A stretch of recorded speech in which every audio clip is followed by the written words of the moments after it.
എത്ര കൃത്യതയോടെയാണ് രാജീവ് ചന്ദ്രശേഖർ വർക്ക് ചെയ്തത് എന്ന് ഓർക്കണം. പരമ്പരാഗതമായി ബി ജെ പിയുടെ പ്രത്യേകത എവിടെയെങ്കിലും ഫോക്കസ് ചെയ്ത് പ്രവർത്തിക്കാൻ പല നേതാക്കളും പരാജയപ്പെടുന്നു. അവർക്ക് അവരുടെ വ്യക്തി താല്പര്യം, അവരുടെ ഗ്രൂപ്പ് താല്പര്യമാണ് പ്രധാനപ്പെട്ടത്. രാജീവ് ചന്ദ്രശേഖർ താൻ നായരാണ് എന്ന് തിരിച്ചറിയുന്നത് പോലും കേരളത്തിലെത്തി പ്രവർത്തനം തുടങ്ങിയപ്പോഴാണ്. അതിനപ്പുറത്തേക്ക് ജാതിബോധം പോലും അദ്ദേഹത്തിനില്ല.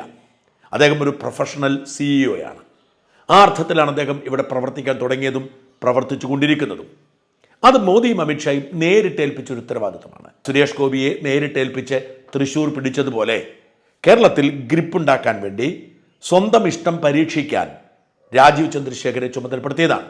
അങ്ങനെ രാജീവ് തന്നെയാണ് കൃത്യമായ അജണ്ടയുണ്ടാക്കി തിരുവനന്തപുരം കോർപ്പറേഷൻ പിടിച്ചു വേണം തുടക്കം ശക്തമാക്കാൻ എന്ന് തീരുമാനിച്ചത്. രാജീവ് തിരുവനന്തപുരം കോർപ്പറേഷൻ പിടിക്കാൻ വേണ്ടി കൃത്യമായി പദ്ധതി ആസൂത്രണം ചെയ്ത് രംഗത്തെത്തി. നിലവിലുണ്ടായിരുന്ന സംവിധാനങ്ങളെയൊക്കെ പരിഷ്കരിക്കാൻ രാജീവ് തീരുമാനിക്കുന്നു. ഫ്രീ ഹാൻഡ് കൊടുത്താണ് വിട്ടത്. ഏതു തീരുമാനവും എടുക്കാം, ഏത് സ്ഥാനാർത്ഥിയെ നിർണ്ണയിക്കാം, ഒരു ഇടപെടലും ഉണ്ടായില്ല. പലപ്പോഴും ഈ BJP-യുമായി ബന്ധപ്പെട്ട വാർത്തകൾ പുറത്തു വരുമ്പോൾ RSS ഇടപെട്ടു, RSS ശുപാർശ ചെയ്തു, RSS സമ്മർദ്ദം ചെലുത്തി എന്നൊക്കെ പറയാറുണ്ട്. അതൊക്കെ വാസ്തവമല്ല. RSS ഒരു കാര്യത്തിലും അനാവശ്യമായി ഇടപെടാറില്ല. വളരെ അത്യാവശ്യം സാഹചര്യത്തിൽ മാത്രമാണ് RSS BJP-യുടെ കാര്യത്തിൽ ഇടപെടുന്നത്.